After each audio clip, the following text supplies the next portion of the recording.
ميزنا الله بأن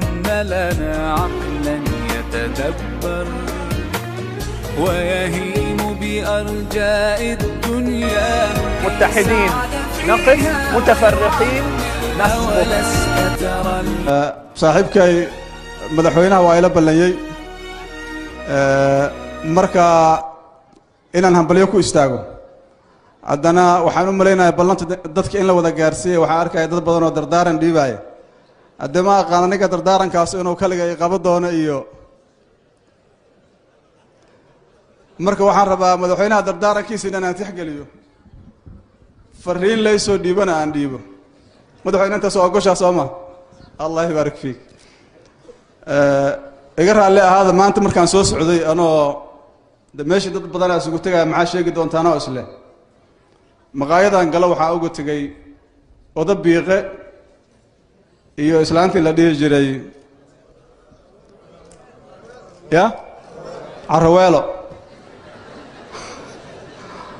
ayagoo shaah cabaaya oo kaftamaaya Carweelo kafeeya waxaa u shuban maxaa la dhihi jiray kubadshino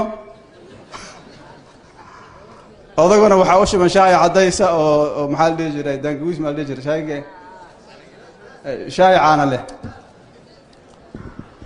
marka waxaan ku yiri war haye bal warrama oo waxay yiraahdeen waa fiican halkaan aan joognaa waxaan rabnaa dalkiina u laabano bariyahan halkaan aan joognay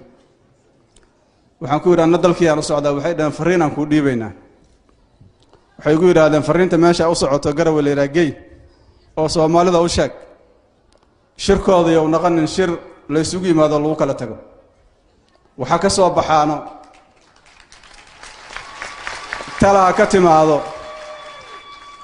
waxaan ku yiraahday suura gal weyso Soomaaliya waa dhib badan tahay waxay yiraahdaan madaxdu intay qol gasho oo ku shirto oo shaah ku cabto ayagoo qoslaaya ka soo baxaano waxay isdhahanayeen sheegin waa ma santii wassalaamu alaykum. متحدين نقف، متفرقين نسقط.